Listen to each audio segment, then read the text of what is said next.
Ya. Kasih pindah dulu host, oh jalan tuh dia. Kau host sekarang itu. Kasih pindah host ke saya, terus saya jadi host kok. Oh ya, terus, wait. Mencerai. Klik kanan saja di partisipan, baru klik kanan.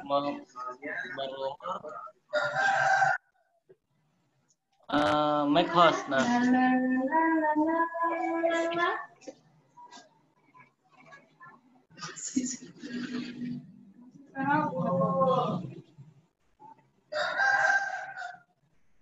Nggak bisa host di. Bisa, host. Boleh. Kalau host, berarti bisa share. Ya, Kak. Belum pilih jadikan Ki. Coba. More kayaknya. Itu make host. Co-host. Nggak bisa, memang satu Jiko. Ah? Siapa host kah? Saya yang jadi co-host makmur.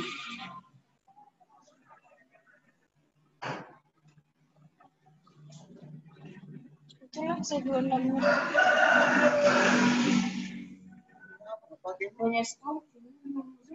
banyak sekali.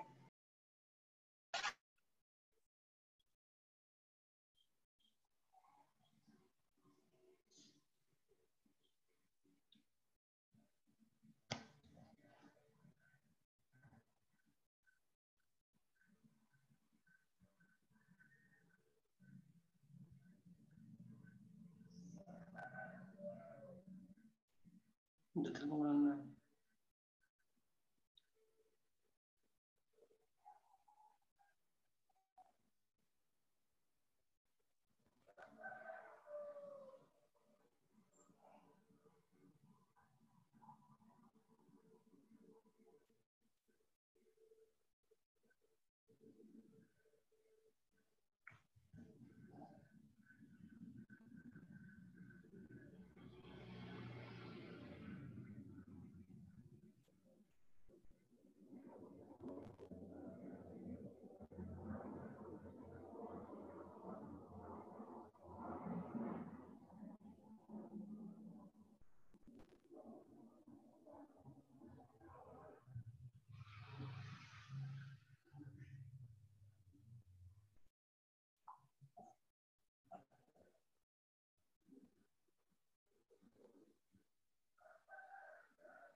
Oke, baik, sembari kita menunggu peserta yang lain, kami ucapkan selamat datang kepada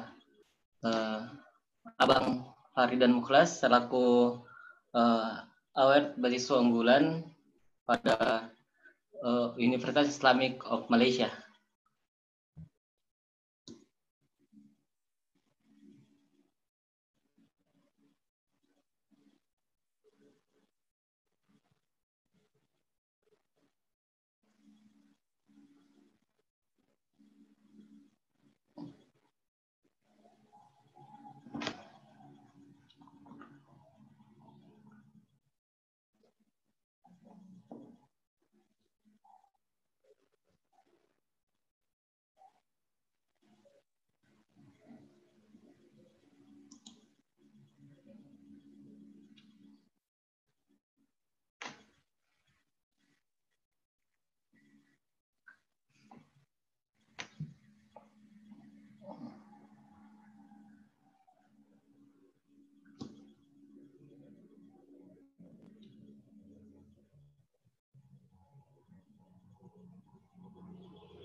Tes, sudah bisa didengar?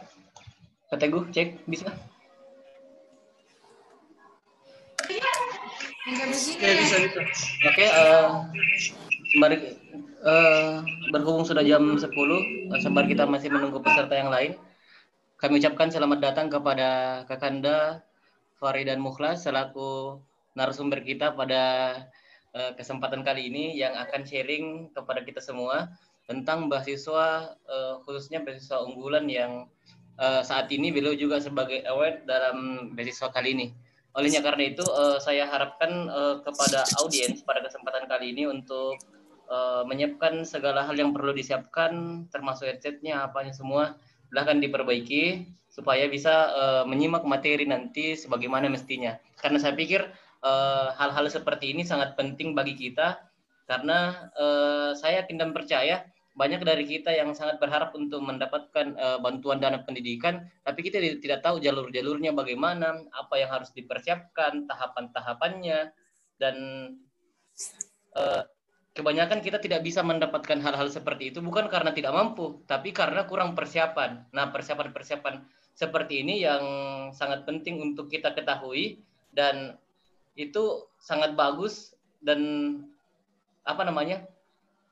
baiknya jika itu disampaikan oleh yang penerima langsung, karena saya pikir yang menerima langsung sudah bukan hanya sekedar teori semata, tapi mereka juga adalah orang yang melalui, melaksanakan, dan mengalami betapa beratnya untuk melewati tahapan-tahapan seperti itu, sehingga ya mungkin pengalaman dari Kakanda Farid dan Muklas nanti ini sangat kita butuhkan untuk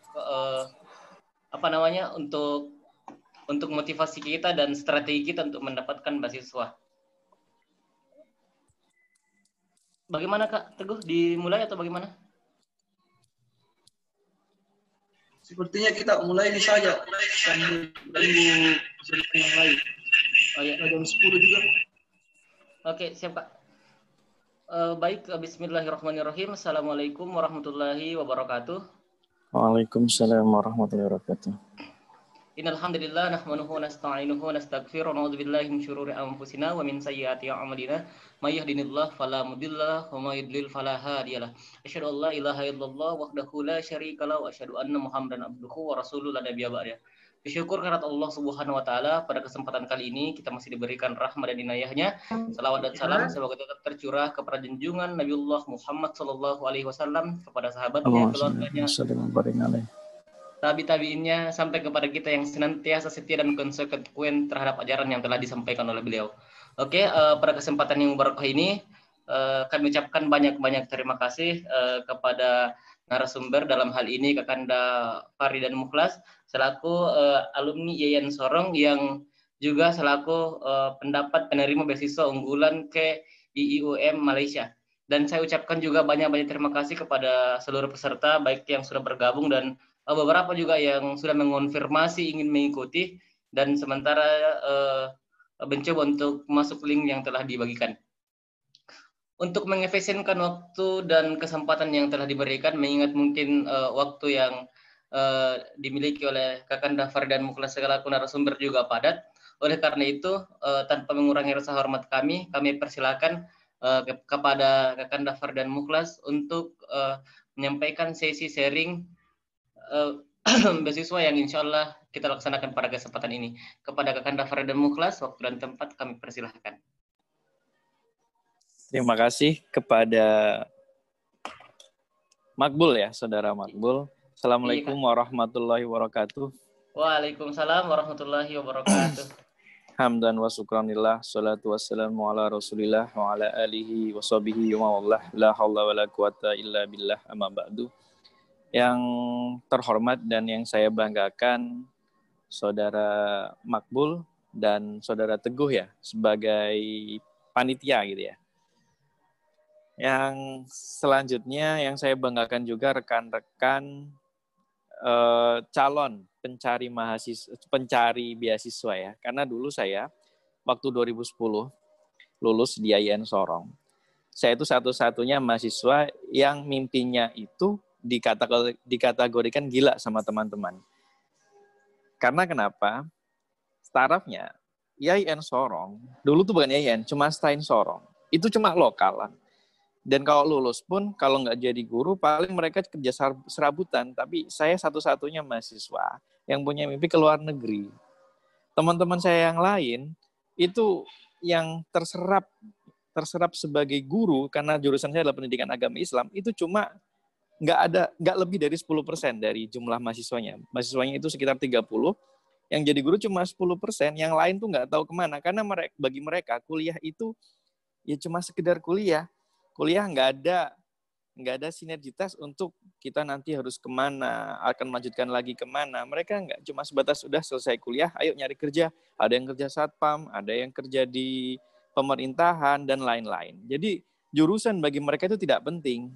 Nah, oleh karena itu, karena mimpi saya dibilang gila sama mereka, saya ingin buktikan ke mereka tuh. Dari situ, saya punya satu-satunya mahasiswa yang punya mimpi ke luar negeri. Dibilang gila sama orang-orang. Akhirnya saya ketemu dengan Kakanda, Ismail Swadiwerke. Jadi Pak Ismail itu dosen saya di Stein Sorong dulu.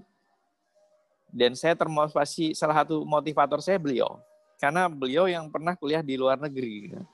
Ada beberapa dosen yang pernah kuliah di luar negeri, dan beliau itu sangat memotivasi mahasiswa, ayo, kamu pasti bisa, kamu pasti bisa. Kalau teman-teman bisa tahu, saya itu di IAIN Sorong, di Stein Sorong, itu cuma penjual ikan. Jadi gini ceritanya, saya itu di pondok pesantren, di Nurul Yakin, di Sorong, bantu Pak Prof. Ismail Swadiwerke ngajar di pondok pesantren, sambil kuliah. Selesai kuliah, saya punya mimpi mau lanjutkan kuliah di London, tempatnya, di King College London. Aslinya di situ mimpi saya. Tapi dibilang, jangan mimpi terlalu tinggi. Bagi saya nggak apa-apa. Mimpi terlalu tinggi nggak apa-apa, adik-adik. Karena kalau jatuh, nanti nyantelnya tuh ya, nyantel tuh apa bahasa Makassarnya apa? Kalau nyangkutnya nanti bisa nyangkutnya bisa di awan. Tapi kalau mimpi kita cuma setinggi pohon jambu, gitu, apalagi pohon toge, nanti kalau jatuh langsung ke tanah, adik-adik. Jadi nggak apa-apa, punya mimpi, silakan bangun mimpi kalian setinggi mungkin, walaupun menurut orang-orang itu cuma hayalan semata atau mimpi yang belum bangun, nggak apa-apa, adik-adik. Teruslah bermimpi, karena mimpi itu awal dari takdir yang akan kita ciptakan. Terus adik-adik lanjut lagi. Jadi ini sharing aja ya adik-adik ya. Karena saya nggak menyediakan slide untuk adik-adik, tapi nanti saya kasih kisi-kisinya. Kenapa kok beasiswa unggulan itu lebih mudah dari yang adik-adik perkirakan gitu loh. Karena saya ingin motivasi adik-adik dulu, karena saya orang biasa, adik-adik. Bapak saya cuma guru, ibu saya ibu rumah tangga.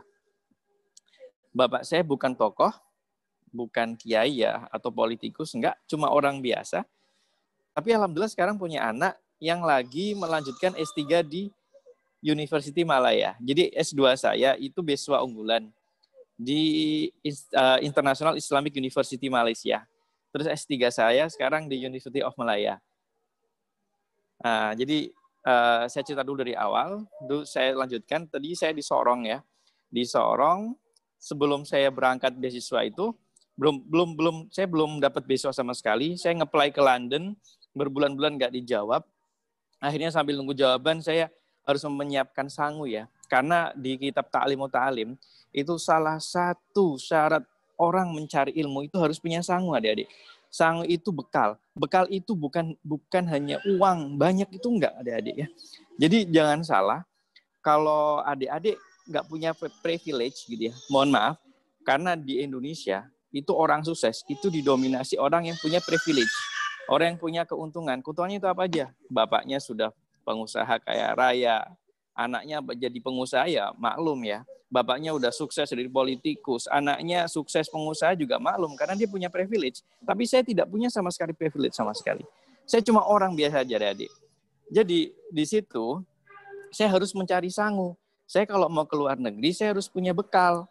Bekal saya kalau minta ke orang tua nggak mungkin, karena bapak saya cuma seorang guru, adik saya juga ada, gitu kan, nggak mungkin banget. Akhirnya saya jualan ikan di Sorong. Jadi saya pakai motornya itu Supra, ya. Pagi habis subuh berangkat ke pelelangan ikan, ngambil ikan di sana, setelah itu keliling ke komplek-komplek jualan ikan. Jualan ikan, adik-adik. Jadi benar-benar saya niat banget ingin ke luar negeri. Gitu. Paling tidak kalau nggak dapat beasiswa, saya bisalah belajar di luar negeri, tapi dengan BSD saya bisa. Dari situ saya termotivasi terus, ayo, alhamdulillah selama 8 bulan saya jualan ikan, saya bisa mengumpulkan 10 juta. Jadi waktu nunggu dari King College London, saya juga nge-apply juga di Malaysia. Ternyata adik-adik, universitas di Malaysia jauh lebih gampang untuk kita untuk nge-apply. Nge-apply itu untuk daftar ya, adik-adik. Beda persepsi kita kalau di Indonesia. Indonesia itu kalau pandangan kita kalau mau daftar ke luar negeri itu susah banget. Enggak sama sekali. Gampang banget, adik-adik. Jadi Dari situ saya nge-apply. Apa syaratnya untuk nge-apply jadi student baru di sana? Pertama, kita harus tahu jurusan apa yang kita mau. Pertama itu, kadang kita cuma kepingin dengan atau termotivasi dengan kepopuleran universitas yang kita tuju. Tapi kita nggak benar-benar intens terhadap jurusan apa yang kita mau. Karena di Malaysia juga jurusan-jurusan itu, universitas itu punya program jurusan yang terbaik dan punya pengajar-pengajar yang terbaik. Kita harus tahu dulu. Saya searching karena background saya itu pendidikan agama Islam, pastikan oh ya ada Islamnya. Coba saya cari tahu di Malaysia Universitas Islam di mana saja. Akhirnya ketemu banyak. Terus mengerucut ke International Islamic University Malaysia. Saya telusuri tuh di Kepoin tuh di IUM Malaysia. Apa aja sih syaratnya? Ternyata gampang banget adik-adik. Dan itu pun proposal tesis, itu pun cuma formalitas adik-adik. Jadi kita ngirim cuma seperti abstrak biasa, nggak full proposal tesis tuh nggak. Terus yang kedua, adik-adik itu harus punya TOEFL ya, tes TOEFL. Sekarang IELTS. Kalau di Malaysia IELTS itu nggak terlalu di nomor satu kan. Yang penting kita nge-apply itu kita ada tes English-nya. Minimal tuh TOEFL itu. TOEFL kan sedikit gampang ya. Waktu itu saya cuma tes TOEFL-nya itu nggak sampai 500 adik-adik. Cuma 430-an. Kan jauh banget ya dari 500 karena syaratnya 500. Tapi saya pede. Karena kenapa? Karena menurut saya setiap orang yang daftar itu pasti ada faktor human error-nya kalau lagi nyeleksi. Ya enggak? Kadang kalau ada jadi panitia, ada peserta selundupan tuh banyak kan ya. Lah, di sini saya pun bismillah, saya walaupun TOEFL cuma 430, saya tetap harus daftar ke situ. Saya daftar masukin TOEFL cuma 430 ya dengan semua persyaratannya seperti biodata, seperti kurikulum vitae dan lain-lain itu saya lengkapi semua, cuma kekurangan saya cuma satu, TOEFL-nya 430. Ternyata 2 bulan saya enggak sampai 2 bulan, 40 harian saya nunggu dapat email. Namanya emailnya itu kalau di Malaysia bukan LOA ya, letter of acceptance, tapi di sana namanya offer letter, surat penawaran. Surat penawaran itu atau offer letter itu di dalamnya itu tercantum kalau kita diterima di universitas tersebut dan juga di bawahnya juga ada rincian biaya kita sampai selesai. Kalau kita dapat offer letter itu, adik-adik ya, itu langkahnya itu sudah 30% untuk dapat beasiswa. Karena dapat beasiswa unggulan atau LPDP atau unggulan itu syarat utamanya biar adik-adik cepat diterima itu harus punya LOA atau offer letter atau letter of acceptance. Jadi surat tanda diterima adik-adik di sana. Dan adik-adik perlu tahu ya, kalau kita daftar di Malaysia, kalau kita daftar ya, kelengkapan kitanya lengkap semuanya, itu presentase diterima itu lebih dari 80% adik-adik. Karena kenapa? Malaysia dan negara manapun sekarang lagi ingin meningkatkan international student, terutama dari ASEAN. Itu mau universitas dimanapun sekarang lagi meningkatkan international student. Karena kenapa? International student itu akan menaikkan rating dari universitas.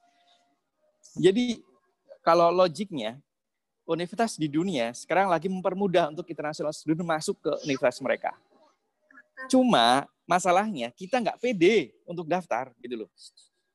Adik-adik pernah nggak yang cowok atau yang cewek naksir cowok atau cewek yang tajir, cantik, pinter? Pernah nggak? Kita mau dekatin pede apa nggak? Nggak pede kan? Adik-adik harus pede. Adik-adik harus pede karena yang menentukan diterima atau tidaknya bukan orang tuanya, tapi si cewek atau si cowoknya. Iya nggak? Iya. Jadi seperti itu, adik-adik.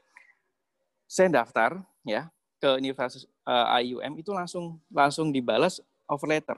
Setelah offer letter keluar, adik-adik, kita tinggal konfirmasi ke bagian admission atau pendaftaran international student-nya. Kita konfirmasi, setelah konfirmasi nanti akan turun namanya visa on arrival.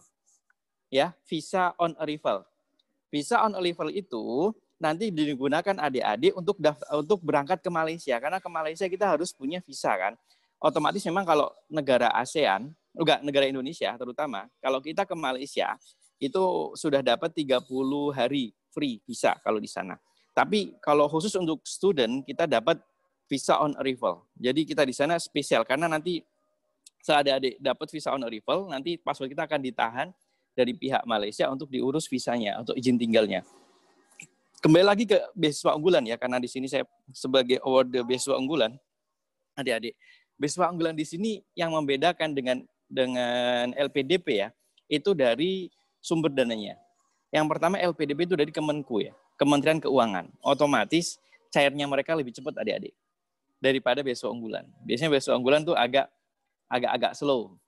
Nunggu Ibu Surya Ibu Kemenku untuk ACC untuk gitu. Jadi kalau yang beasiswa unggulan, kalau adik-adik keterima nanti sebagai beasiswa unggulan, adik-adik perlu dipahami karena beasiswa unggulan itu under Kemendikbud, Kementerian Pendidikan. Terus yang kedua adik-adik, beasiswa unggulan kalau kita syaratnya sudah memenuhi, karena syaratnya beasiswa unggulan itu gampang banget. TOEFL memang harus 500 ya adik-adik, tapi boleh nggak 500 asalkan adik-adik punya LOA, Letter of Acceptance atau Offer Letter, tanda diterima sebagai mahasiswa. Jadi kalau kita punya tanda diterima sebagai mahasiswa di salah satu universitas, mau itu di Malaysia, di Singapura, dimanapun, kalau kita sudah punya itu, adik-adik itu sudah 50% dapat beasiswa. Percaya diri deh, kalau sudah diterima di universitas, adik itu udah 50% dapat beasiswa. Setelah dapat itu, adik-adik harus pede ke LPDP atau ke beasiswa unggulan.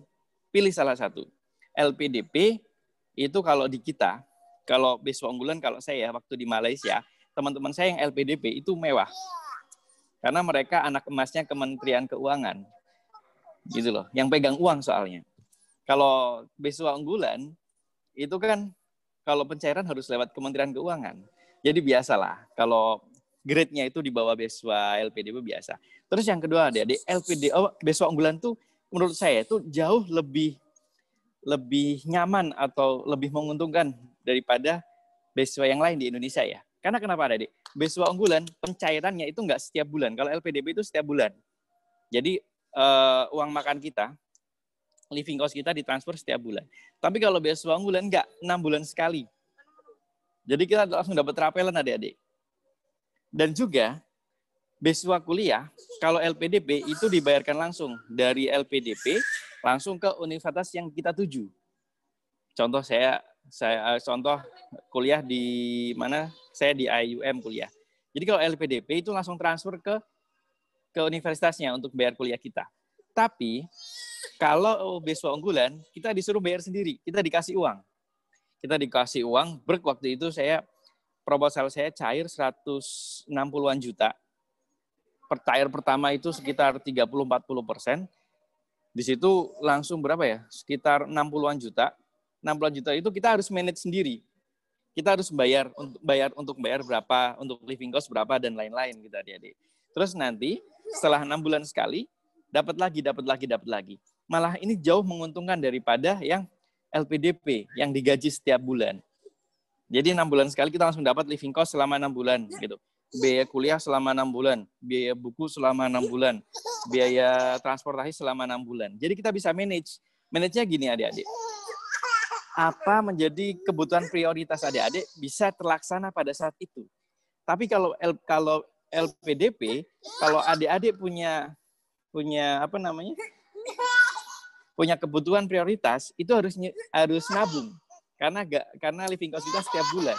Sebagai contoh adik-adik, HP-nya rusak nih, mau beli HP. Kalau LPDP, adik-adik harus nabung dulu 1 bulan 500 gitu. Tapi kalau beasiswa unggulan bisa langsung beli saat itu juga. Tapi harus puasa setelah 6 bulan ke depan gitu. Itu yang membedakan yang kedua. Terus yang ketiga adik-adik, yang membedakan beasiswa unggulan dengan LPDP, beasiswa unggulan tidak ada keterkaitan setelah kelulusan. Jadi enak.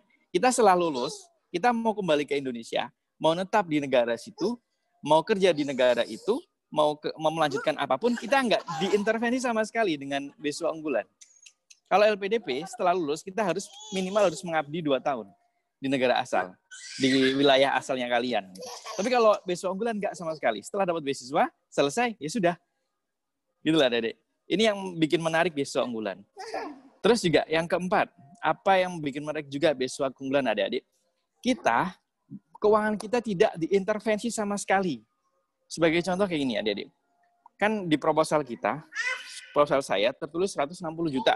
Kuliah sampai selesai dengan living cost dan lain-lain. Pelaporan keuangan kita itu nggak detail banget. Sebagai contoh, biaya kuliah sekian-sekian di total harus 160 juta nggak? Adik-adik. Jadi jangan dikira, 160 juta berarti kita harus pertanggungjawaban 160 juta. Enggak. Karena di beasiswa unggulan, sistem pelaporannya itu nggak serumit itu adik-adik. Kita cuma disuruh motoin, kita bayar kuliah. Entah itu bayar cuma 2 juta, 3 juta, 4 juta, itu nggak masalah. Yang penting kita bayar kuliah. Gitu adik-adik. Dan juga kita tidak, pertanggungjawaban keuangan kita itu tidak serumit yang saya bayangkan adik-adik. Cuma tinggal moto, apa yang telah kita bayarkan. Udah, itu cukup. Setelah itu, kita juga upload juga nilai kita. Nilai kita selama semester itu. Di-upload ke akun di BU online itu. Terus yang kelima, adik-adik, yang terakhir, kenapa beasiswa unggulan lebih menarik daripada beasiswa yang lain? Di beasiswa unggulan, adik-adik jauh bisa mengeksplor diri adik-adik semuanya. Karena kenapa? Di beasiswa unggulan, sama sekali yang tadi saya terangkan, sama sekali tidak diintervensi. Kalau LPDP, itu diintervensi adik-adik. Adik-adik ketahuan sedikit gitu ya, kuliah nggak bener, masih sambil kerja, terus dapat bantuan dari instansi lain atau dapat proyek lain, itu langsung di-cut saat itu juga. Tahu kalau LPDP kita bisa mengeksplor diri kita sendiri. Sebagai contoh adik-adik, saya kan suka traveling ya. Saya suka traveling, saya di Malaysia pun setelah kuliah, tapi juga sambil mengeksplor potensi apa yang bisa saya eksplor. Karena saya suka traveling, saya eksplor potensi saya tentang traveling itu. Saya di Malaysia, selain saya kuliah, saya juga nyambi sebagai tour guide, adik-adik. Jadi kenapa? Saya dapat beasiswa tuh, ya. Saya nyambi juga dari tour guide. Jadi otomatis beasiswa saya itu bersih. Saya hidup pakai gaji tour guide saya di Malaysia. Jadi tour guide saya ada turis dari Indonesia ke Malaysia, kan butuh tour guide tuh. Saya dampingi tuh. Lalu juga pengunjung dari Indonesia, dia jalan-jalan kan perlu mobil dan lain-lain, saya nyupir tuh. Seperti Pak Prof. Ismail Swadewarga pernah ke Malaysia beberapa kali dengan mahasiswa dari Sulawesi, ya. Itu saya yang dampingi juga. Saya jadi kenet bis gitu. Itu lumayan adik-adik. Kerja di luar negeri ya, sambil kuliah, itu menguntungkan banget adik-adik. Karena sebagai contoh, saya nyambi jadi tour guide. Tour guide itu gajinya itu Rp150 per hari. Rp150 itu sama aja Rp500.000 per hari. Itu gaji tour guide di sana. Tour guide lah, mau driver dan lain-lain. Jadi otomatis saya itu sudah dapat beasiswa, dapat juga penghasilan adik-adik. Jadi teman-teman saya pada bilang, kayaknya negara rugi nih, kamu dapat beasiswa. Karena udah dapat beasiswa, kerja juga gitu adik-adik. Jadi teman-teman saya banyak yang sirik, katanya Indonesia rugi nih, masa ngasih beasiswa, kamunya malah kerja. Adik-adik perlu ingat, yang kita dikasih beasiswa, itu bukan melulu di kampus adik-adik. Ilmu itu memang di kampus, tapi aplikasinya kan di masyarakat ya. Jadi saya nge-explore di masyarakatnya. Saya di kampus kuliah, IPK saya alhamdulillah mulai target 3,4.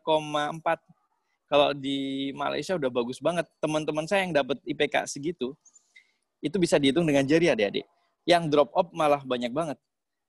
Jadi alhamdulillah sesuai dengan target dan saya tidak merugikan sama sekali negara. Karena kenapa? Beasiswa yang saya gunakan beasiswa yang saya dapatkan sudah saya gunakan sebagaimana mestinya. Walaupun saya nyambi juga jadi tour guide. Karena tidak menyalahi aturan. Tapi kalau LPDP, adik-adik dapat beasiswa LPDP ketahuan kerja di negara itu, langsung dapat warning letter, bisa di-cut beasiswanya. Jadi harus di kampus, terus di perpus, terus baca buku, terus gitu. Jadi kalau beasiswa unggulan jauh lebih fleksibel daripada beasiswa yang lain. Adik-adik bisa dicoba beasiswa unggulan. Terus adik-adik, saya ngasih step-stepnya beasiswa unggulan ya. Beasiswa unggulan adik-adik bisa searching di BU, di beasiswa unggulan online. Adik-adik buat akun di situ.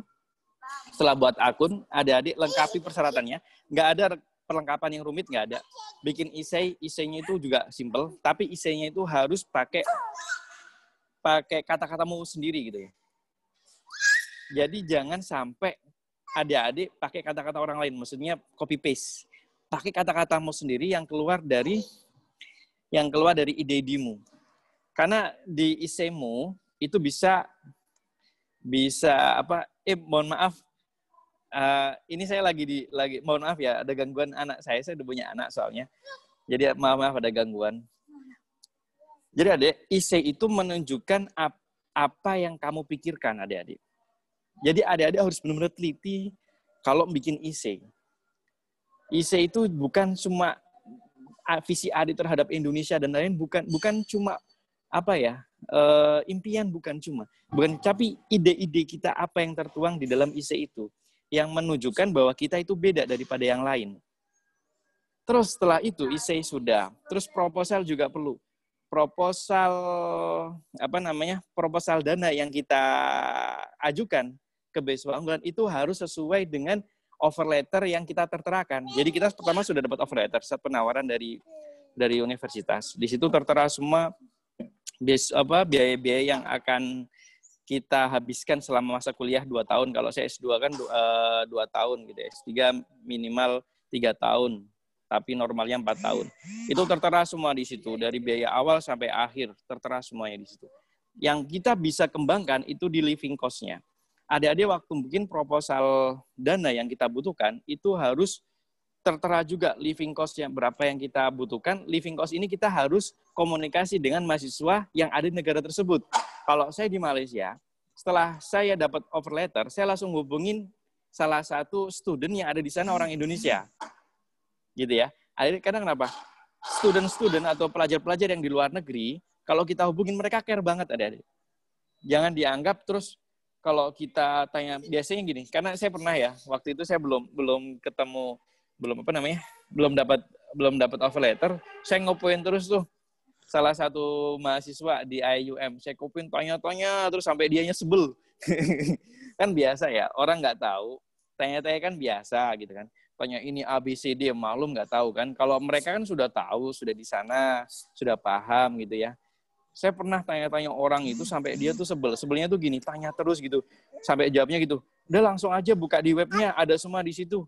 Kalau ditanya seperti itu terus. Padahal pertamanya kalau ditanya baik-baik, gimana caranya itu dijawab terus sama dia.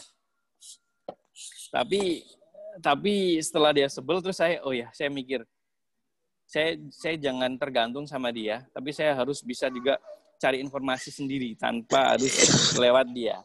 Dari situ nanti adik-adik akan tahu berapa living cost-nya, transportnya sebulan berapa, terus untuk komunikasinya itu berapa dan lain-lain. Nanti dicantumkan semua dalam proposal itu. Nanti ketemu berapa juta. Kalau dulu saya ketemu 180 juta, tapi di ACC cuma 160 juta. Jadi di ACC ya, jadi bedanya LPDP sama BU, kalau kita ACC-nya, di ACC itu biaya total expense kita sampai selesai kita kuliah. Tapi kalau LPDP itu yang di ACC cuma living cost setiap bulan. Kalau kita enggak, kita biaya dari awal sampai akhir. Kalau saya terterakan tadi 180 juta, biaya kuliah, living cost dan lain-lain sampai selesai, itu cuma di ACC 160 juta. Tapi kalau LPDP itu biaya living cost. Living cost masing-masing negara itu beda-beda. Yang ACC pun bukan dari mahasiswa yang minta ke mana, ke LPDP, saya per bulan butuh sekian, tidak. Tapi LPDP dari tim LPDP sudah mengkalkulasi kalau di negara Malaysia itu per bulannya sekian. Negara Amerika tuh sekian, London tuh sekian, kayak gitu deh. Jadi kita nggak bisa berharap penuh terhadap uang yang kita terima, karena kita cuma terima dari kebijakan mereka. Tapi kalau BU enggak, kita meng-range semua biaya kita berapa yang kita keluarkan. Terus adik-adik, nanti kita sharing ya, nanti lebih banyak ketanya jawab ya adik-adik ya. Terus apalagi yang belum tadi? Mohon maaf, saya agak terbelah karena saya lagi liburan sama anak sama istri, jadi mohon maaf. Terus lagi adik-adik. Oh ya, waktu di Malaysia, adik-adik keterima dapat visa on arrival datang ke Malaysia, karena saya di Malaysia ya, di negara lain juga sama. Kita datang, nanti di situ daftar ulang. Nah, daftar ulangnya itu adik-adik, kalau yang beasiswa, kalau yang BU, kita langsung bawa uang cash. Karena kita dapat uang cash dari beasiswa unggulan, kita bayar sendiri ke universitas kita. Nanti dapat kwitansi itu dilaporkan ke BU. Tapi kalau LPDP enggak, dibayarkan langsung dari LPDP ke universitas tersebut. Itu bedanya ya. Sebagai contoh kayak gini, Adik. Jadi kalau saya senang banget waktu itu tahun 2017 ada pengurangan dana kuliah. Akhirnya kan saya untung juga.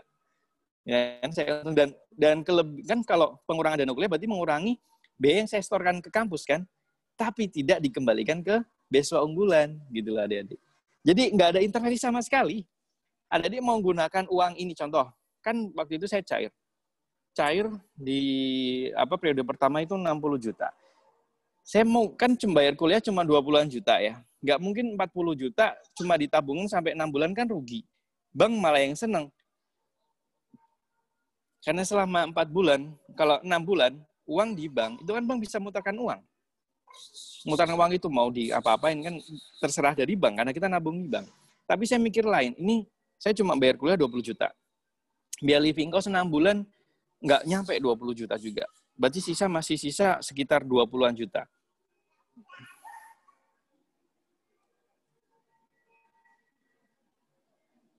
Dari sisa 20-an juta itu, akhirnya saya investasikan adik-adik. Saya beli tanah di kampung. Saya beli tanah di kampung gitu kan. Karena kalau saya tabung di bank, itu saya rugi. Cuma kepotong administrasi terus gitu loh adik-adik. Akhirnya saya investasikan beli tanah di kampung. Walaupun sudah saya jual juga untuk biaya kuliah, tapi kan setidaknya saya untung. Kalau saya buat beli tanah, 1 bulan, 2 bulan kan harga naik. Kalau uang di bank 20 juta, ini naik paling cuma berapa kan? Dapat bagi hasil atau bunga dari bank kan cuma paling berapa. Dari situlah saya membedakan saya dengan yang. Jadi kalau beasiswa unggulan, kenapa saya lebih prefer ke beasiswa unggulan? Karena kita didorong oleh BU beasiswa unggulan untuk lebih mengeksplor diri kita dan juga memanage diri kita juga. Kenapa manage? Karena kalau nggak mungkin kalau biaya 60 juta kita semua untuk investasi tanpa untuk bayar kuliah. Kan salah juga. Jadi kita benar-benar di-manage sebagai entrepreneur adik-adik. Ini buat kuliah, ini buat ini buat jajan, ini buat investasi, gitu adik-adik. Dan tidak ada intervensi sama sekali adik-adik. Terus nanti setelah udah daftar ulang ya, waktu udah dapat visa on arrival, datang ke universitasnya, kalau BU, beasiswa unggulan, daftar bayar langsung cash ke universitas. Kalau LPDP dibayarkan langsung ke mana? Dibayarkan langsung ke universitas. Nanti setelah itu, adik-adik resmi jadi mahasiswa. Setelah resmi jadi mahasiswa di situ, adik-adik dapat fasilitas seperti asuransi kesehatan. Adik-adik ditanggung sampai selesai, mau sakit apapun ditanggung. Sebagai contoh, saya pernah operasi usus buntu di Malaysia. Biayanya sekitar 20-an juta ditanggung sama asuransinya. Jadi kita benar-benar ditanggung. Kalau kita kuliah di luar negeri, aman adik-adik. Sakit gigi pun kita bayar gratis. Mau minta obat apapun di klinik, kan setiap kampus punya klinik ya, itu gratis, nggak bayar sama sekali. Mau apapun gratis. Jadi adik-adik jangan takut kalau di sana nggak punya saudara atau apa. Aman adik-adik, bener aman. Kita lapar pun dikasih sama teman kita. Jadi seperti itu adik-adik. Terus setelah adik-adik terima jadi mahasiswa, sudah daftar ulang juga, dapat fasilitas kampus nanti adik-adik di situ tinggal pilih juga mau di asrama atau di rumah kos di mana, di rumah perumahan penduduk. Kalau saya di IUM International Islamic University Malaysia, di sana tuh ada mahalah. Nah, mahalah itu asrama mahasiswa di sana. Dan kompleknya IUM itu terpisah dengan penduduk, adik-adik. Dan mayoritas memang di Malaysia komplek universitas itu terpisah dari perumahan penduduk, jauh dari perumahan penduduk. Jadi ada juga teman-teman saya yang cuma nggak dapat beasiswa, dia tinggalnya di perumahan penduduk, jadi nyewa rumah dipakai untuk beberapa orang, itu memang jauh lebih hemat daripada tinggal di asrama. Tapi kita tidak dapat fasilitas kampus, karena fasilitas kampus di dalam asrama itu banyak sekali, adik-adik, seperti wifi, udah jual cleaning service, tapi laundry sendiri. Itu juga. Terus juga adik-adik, kalau adik-adik mentok ternyata udah dapat offer letter, ya, udah dapat letter of acceptance, tanda diterima di kampus, ternyata adik-adik ngajukan beasiswa unggulan, LPDP nggak ada yang dapat nih. Terus jangan khawatir, tetap berangkat saja. Jangan terus karena udah dapat surat yang diterima di kampus, nggak dapat beasiswa, belum dapat beasiswa nih. Terus adik-adik nggak berangkat, jangan. Karena saya dapat beasiswa itu setelah kuliah, adik-adik. Jadi gini, saya dapat offer letter nih, belum dapat beasiswa sama sekali, saya berangkat ke Malaysia. Kan adik-adik tahu, TOEFL saya cuma 430, TOEFL IDP. Kan nggak boleh. Kalau di IUM, itu kita, kalau TOEFL 430, itu belum bisa diterima, dan harus, harus ikut kelas Inggris gitu ya. Jadi, di sana ada satu departemen untuk kayak kursus Inggris. Jadi kalau kita belum lulus dari departemen itu, kita nggak bisa kuliah. Mesti nggak bisa kuliah, kita nggak bisa ngambil mata kuliah, walaupun kita sudah keterima sebagai mahasiswa.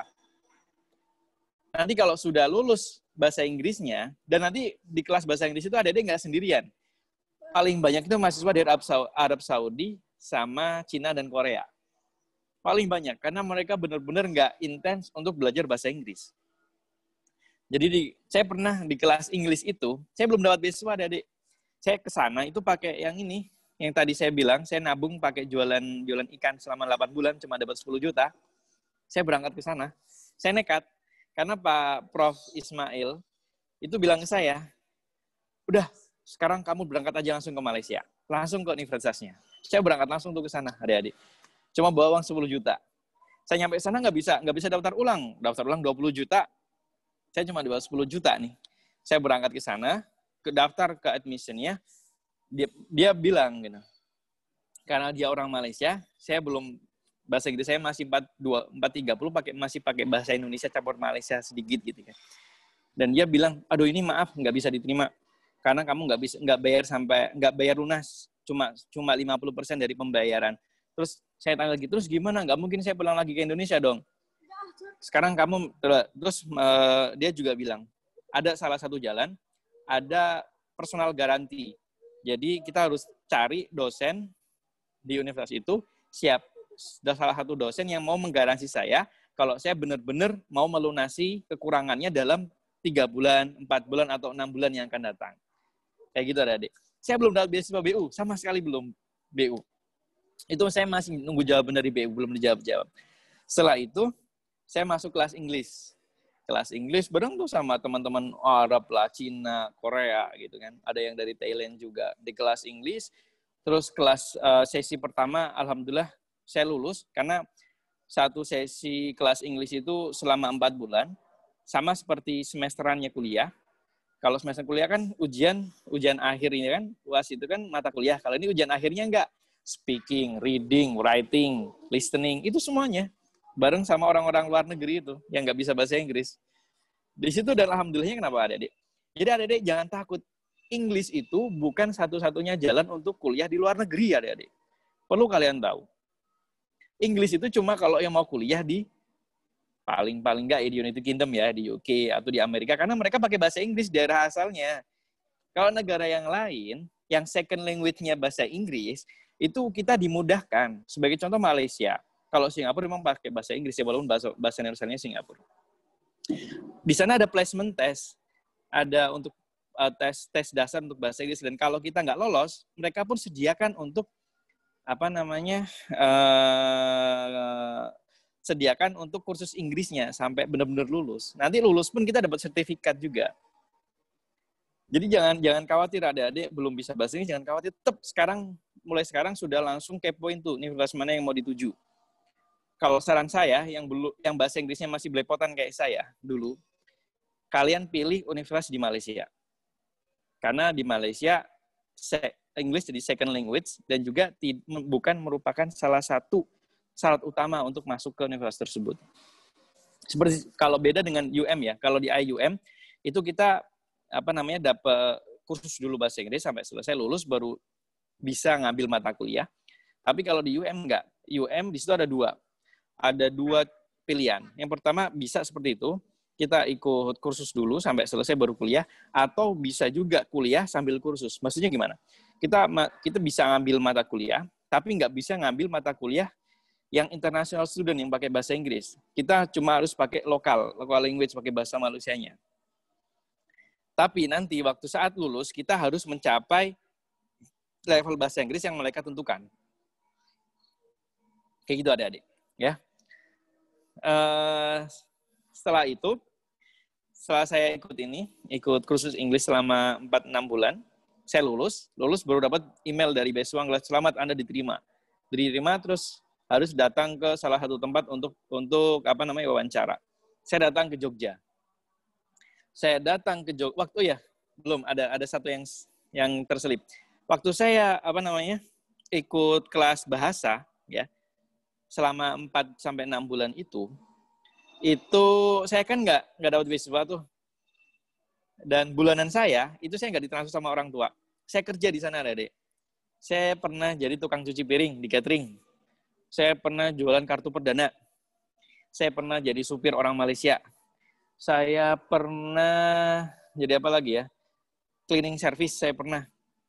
Jadi terbuka banget di Malaysia terutama untuk kita student yang nggak punya beasiswa, nggak dapat beasiswa dan juga kita pingin bener-bener berjuang banget itu di sana kalian bisa. Karena teman-teman saya yang kuliah di Malaysia itu yang dapat beasiswa cuma sekitar 20%. Yang lain tuh mereka berjuang sendiri. Ada yang ada yang kerja part time jadi ngajar ngaji ke rumah-rumah. Ada yang kerja banyak sekali, ada yang kerja di toko dan lain sebagainya, banyak sekali. Jadi lebih banyak yang mereka kerja daripada yang dapat beasiswa. Dari situ Adik, setelah tadi saya kerja serabutan gitu di Malaysia sambil nunggu tes saya lulus. Setelah lulus, saya di-calling sama beasiswa unggulan, suruh datang ke tempat wawancara. Saya datang ke Jogja, sekalian pulang kampung karena rumah orang tua saya di Kebumen, Jawa Tengah. Di Jogja itu saya wawancara. Adik.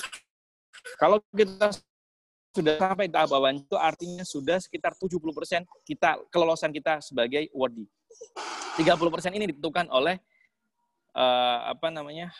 oleh saat wawancara oleh pengujinya. Jadi waktu itu ada 2 profesor, 1 psikolog.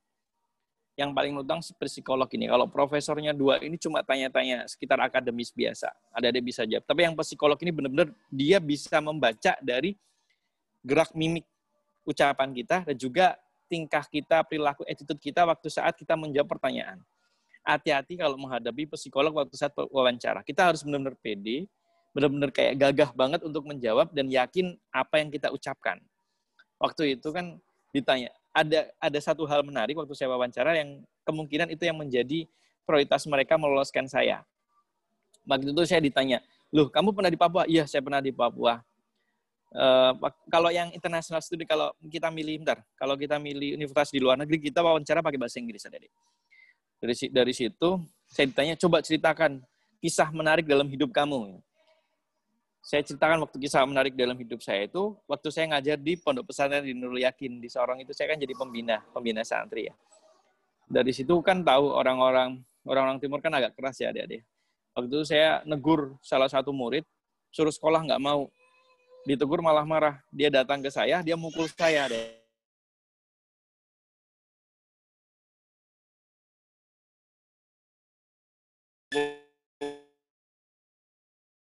Saya dengan gagah berani datangin anak itu.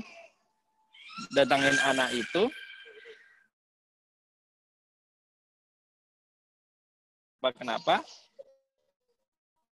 Terus dia minta maaf karena sudah mukul saya, dan sekarang dia jadi tentara. Singkat cerita, saya ceritakan itu semua ke psikolog, dan psikolog itu menangis. Dia menangisnya itu, saya bingung, dia kok menangis gitu. Sampai saya tanya, kok menangis gitu? Kalau dia menangis sendiri kan nggak enak, akhirnya saya ikutan menangis, biar sama-sama menangis. Dari situlah mungkin saya diloloskan beasiswa sama dia. Gitu. Jadi dia cuma bilang, saya salut sama pendidik yang seperti ini. Karena kenapa? Kamu menghadapi muridmu nggak cuma pakai pakai pikiran, tapi juga pakai hati. Kenapa pakai hati? Karena waktu saya dipukul, saya nggak lari dan saya nggak marah sama dia, tapi saya menghampiri si murid itu. Saya tanya apa permasalahannya. Dan sekarang dia jadi TNI dan dia setiap kali ngabarin saya, dan saya terharu Dari situlah mungkin si wawancara itu nangis karena lihat kisah saya yang benar-benar tulus banget untuk mengajar anak didik ini di Papua itu. Singkat cerita, saya pulang lagi ke mana? Ke Malaysia untuk melanjutkan kuliah. Dari situ selang 1-2 minggu saya dapat email dan saya diterima. Itulah puncak doa saya. Maksudnya gini adik-adik. Coba waktu saya ke Malaysia, saya operasi Ubuntu itu, saya belum dapat beasiswa. Kalau saya di situ putus asa, terus saya pulang lagi ke Indonesia, mungkin saya nggak dapat beasiswa unggulan. Dan mungkin kalau saya mengeluh pada saat saya kerja serabutan sebelum dapat beasiswa, setelah mengeluh itu terus saya frustasi, nggak bisa hidup lagi, maksudnya nggak bisa melanjutkan kegiatan itu lagi, dan saya harus pulang ke Indonesia, mungkin saya nggak dapat beasiswa unggulan adik-adik. Jadi poin yang saya mau utarakan ke adik-adik itu jangan mengeluh dengan keadaanmu yang sekarang. Teruslah bermimpi untuk cita-citamu yang akan datang. Ya adik-adik, karena seperti contoh, adik-adik tahu film yang populer tuh di Indosiar, film Azab gitu ya. Kan nggak mungkin lakon utama itu mati di saat awal.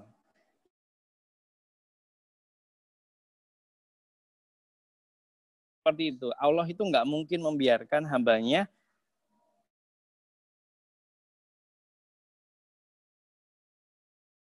kita tertawa.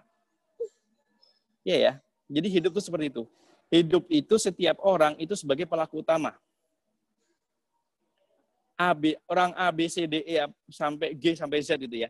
Itu semua pelaku utama. Kalau di sinetron ada pelaku utama, ada antagonis, ya kan? Dan lain-lainnya kan. Ada aktor apa tuh? Aktor bayangan dan lain-lain. Tapi kalau di kehidupan kita semua itu aktor utama. Namanya aktor utama itu hidupnya selesainya itu harus bahagia. Itu motivasi saya. Jadi, dan alhamdulillah sekarang semua diijabah sama Allah. Saya sudah punya 1 anak, 1 istri, dan anaknya mau tambah lagi Desember. Mohon doanya. Iya. Ini mohon maaf adik-adik, karena kita lagi liburan, jadi sambil sama anak sama istri, jadi agak terganggu, mohon maaf, dan saya kurang maksimal, mohon maaf ya. Karena dapat kabar, pas kabarnya itu tanggal ini pergi, dan alhamdulillah ini cuma liburan, jadi nggak mengganggu kegiatan. Setelah ini silakan yang mau bertanya ya, mungkin 15 menit nggak apa-apa ya, untuk saudara, untuk bentar ya. Waktu dan tempat saya kembalikan ke moderator. Dipersilakan yang mau bertanya ya. Iya, siap. Terima kasih banyak atas pemaparan dari Kakanda Fardan Mukhlas.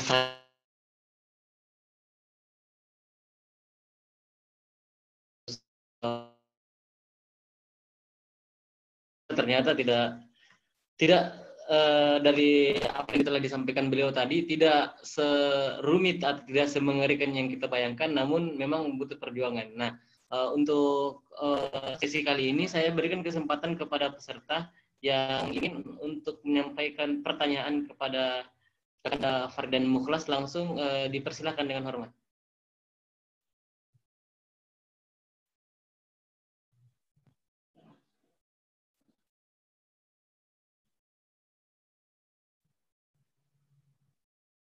Mungkin Adinda?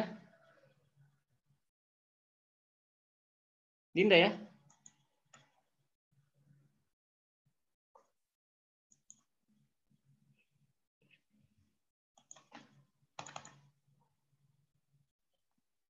Saya, Kak.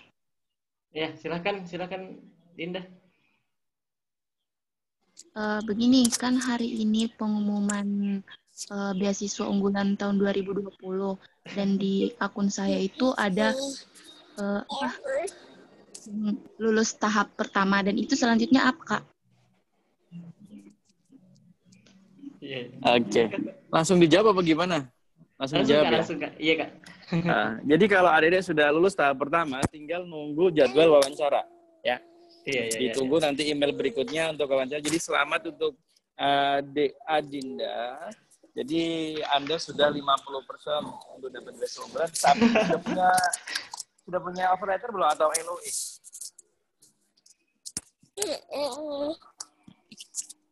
Halo, adik-adiknya sudah punya LOE atau offer letter belum dari universitas yang ini? Mahasiswa baru, Kak. Masih mahasiswa baru. Oh, mahasiswa baru, tapi sudah diterima di Iya. universitasnya. Iya, alhamdulillah udah. Oh, udah kalau kayak gitu udah diterima di universitas yang dituju. Berarti tinggal wawancara. Kalau kayak gitu berarti saya bisa pastikan lebih dari 80% adik-adinda sudah keterima jadi awardee beasiswa unggulan. Alhamdulillah. Tapi Kak, begini. Iya. Saya Amin. di akunnya itu lolos tahap pertama, tapi saya belum menerima email. Untuk email wawancara. Iya, Kak. Oh, kalau itu nanti coba tunggu dulu. Mungkin tahap pertama, tahap keduanya mungkin bukan wawancara. Mungkin ya. Nah, karena beasiswa unggulan setiap kali batch atau pengangkatan itu ada beberapa perbedaan skema saya dulu nanti baru tahap kedua wawancara. Kalau tahap kedua wawancara terus adik-adinda sudah keterima di salah satu universitas, itu nanti tinggal wawancara itu sekitar lebih dari 80% adik-adinda sudah keterima jadi beasiswa unggulan. Dan juga pesan saya waktu nanti kalau wawancara harus pede waktu saat menjawab. Dan adik-adik kalau wawancara beasiswa itu harus punya strategi. Adik-adik kalau giring bola itu nggak mungkin cuma ke depan kan, pasti ke samping, ke pinggir gitu kan, ngoper ke kanan kiri. Jadi adik-adik kalau di wawancara itu harus punya skema opini yang adik-adik mau bangun. Sebagai contoh kayak gini. Si profesornya atau psikolognya tanya, kenapa sih kok pilih di universitas ini gitu kan? Contoh kayak dulu saya, kenapa sih milih di International Islamic University Malaysia? Kan di Indonesia banyak universitas Islam. Saya giring tuh, karena di dunia cuma ada 2 universitas Islam yang internasional Islamik gitu ya. Cuma ada di Islamabad sama di Malaysia. Kok milih di Malaysia? Nah, adik-adik giring tuh. Kan maksudnya giring ini. Adik-adik itu kalau pasti, dia tuh tanya tuh sekitar universitas. Adik-adik harus giring opini, harus benar-benar kuat. Kuatnya gini adik-adik. Adik-adik itu harus, belum wawancara itu harus pastikan dulu, jawaban kita itu benar-benar, dapat dipertanggungjawabkan. Sebagai contoh seperti ini. Saya waktu itu ditanya kenapa milih di Malaysia, karena saya udah tahu di dunia cuma ada 2 International Islamic University pada saat itu ya. Sekarang kan ada Indonesia International Islamic University of Indonesia itu ada. Waktu itu cuma ada Malaysia sama Islamabad di Palestina, di Pakistan. Dua itu. Jadi saya udah tahu tuh cuma 2. Pasti dia akan tanya seperti itu. Terus kedua, saya udah tahu kalau pasti dia akan tanya kenapa di universitas ini? Terus kenapa jurusan kamu itu penting untuk kamu? Itu tuh pasti banget. Jadi setelah tanya universitas, dia akan tanya ke jurusan. Dan saya akan giring, jurusan saya itu beda dengan yang lain. Maksudnya beda kenapa? Gitu. Itu harus benar-benar kuat di situ. Setelah ke jurusan, dia akan giring kamu untuk ke profesimu. Terus apa dampak terhadap, contoh kamu jadi guru, jadi apa? Itu kan ditanya seperti itu. Jadi skema wawancara beasiswa itu, alurnya itu udah kita tahu. Jadi adik-adik harus siapkan jawaban-jawaban itu. Itu harus benar-benar jawaban-jawaban yang dapat dipertanggungjawabkan, bukan cuma opini, gitu lah adik-adik. Sebagai contoh, waktu itu saya menyebutkan ranking dari universitas yang saya tuju. Itu benar-benar harus benar-benar bukan cuma bukan cuma kata orang harus benar gitu. Gitu ya adik-adik. Ini mohon maaf saya agak terbelah fokus saya karena anak saya nangis gitu ya. Ada yang lain nggak? Iya. Ada yang lain nggak? Atau nanti gini aja ya, nanti kalau yang mau tanya-tanya seputar itu bisa langsung kontak pribadi ke saya, nggak apa-apa ya. Nanti minta kontaknya ke Prof. Ismail, nanti bagi kontak saya nggak apa-apa. Ya, ini mohon maaf, anak saya lagi rewel, jadi cukup sekian nggak apa-apa ya, nanti disambung, mau bikin grup atau apa tentang beasiswa unggulan nggak masalah, nanti akan saya bimbing sampai akhir nggak apa-apa. Ya, mohon maaf ya. Mohon maaf banget. Ya. Terima kasih semuanya, mohon maaf. Terima kasih semuanya. Iya, Kak. Iya, Kak. Mohon pamit ya. Iya Kak, siap Kak. Terima kasih banyak Kak. Assalamualaikum. Waalaikumsalam warahmatullahi wabarakatuh. Terima kasih kepada Kakanda Ya. Faddan Mukhlas pada kesempatan kali ini telah menyampaikan materinya berkaitan dengan beasiswa unggulan dan alhamdulillah tadi mudahan keterima betulan ya. Amin. Indah. Amin, amin. Kata gue bagaimana? Sudah berhenti selesai. Tutup Kita- nih. Lanjut lagi untuk kita. peserta yang masih bergabung, sedikit informasi. Besok masih ada kegiatan diskusi. Oh, iya, Bapak iya. Teguh lagi. Ini dia materi. Tunggu dulu. Narasumber kedua Bapak Teguh.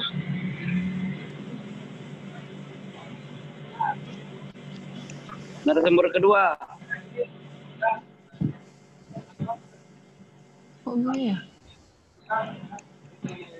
Bapak Teguh Arisman.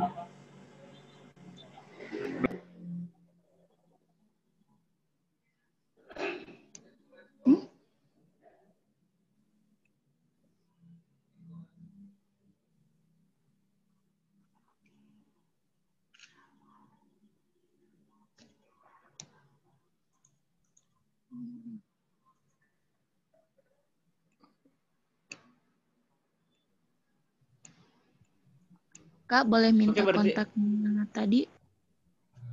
Oh, kontak yang tadi ya? Iya. Oh, siap, siap. Saya tuliskan di grup ini ya. Iya, Kak. Tulis saya di kolom chat. Ya.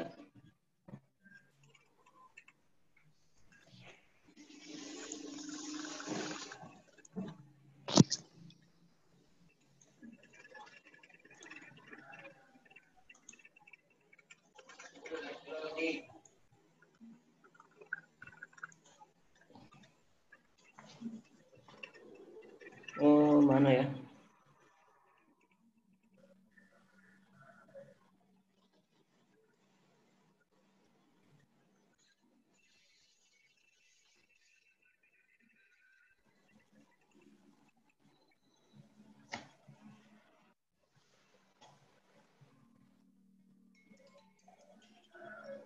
Sorry, salah pencet Kak. Kenapa belum pengempat orang ini? Dulu Kak. Salah pencet. Kita mau yang share Kak dulu deh di grup. Saya ketik kepala. Iya. Langsung di anu Kak.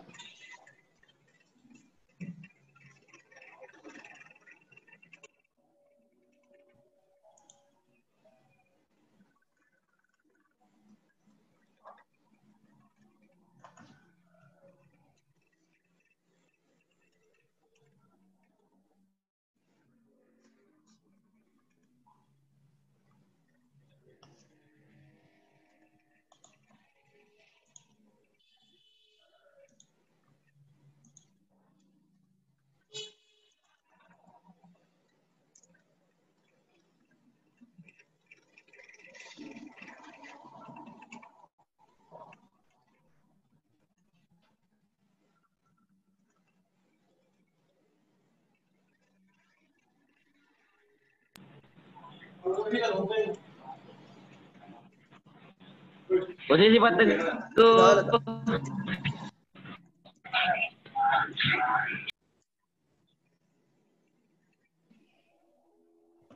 Status Pak Ini Didi.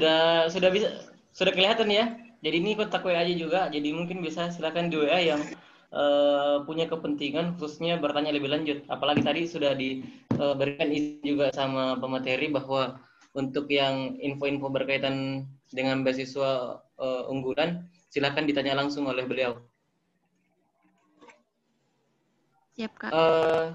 Ya, Kak Teguh, ditutup ini Kak, tuh, dilanjut. Ya. Tutup nih kita yang host, kita yang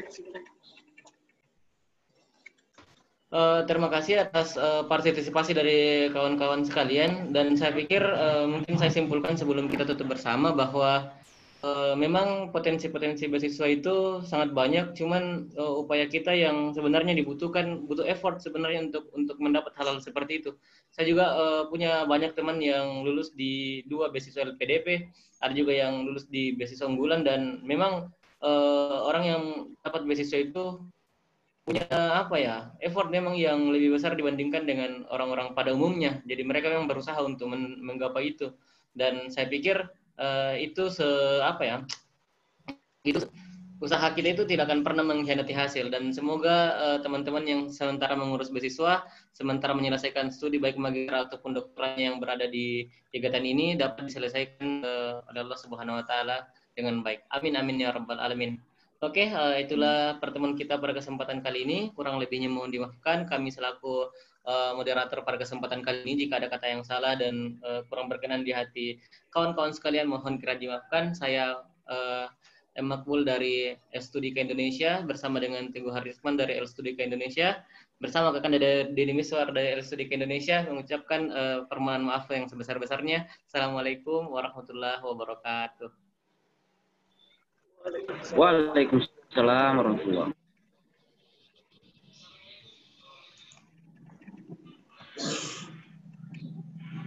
Dulu baru bergabung kantor.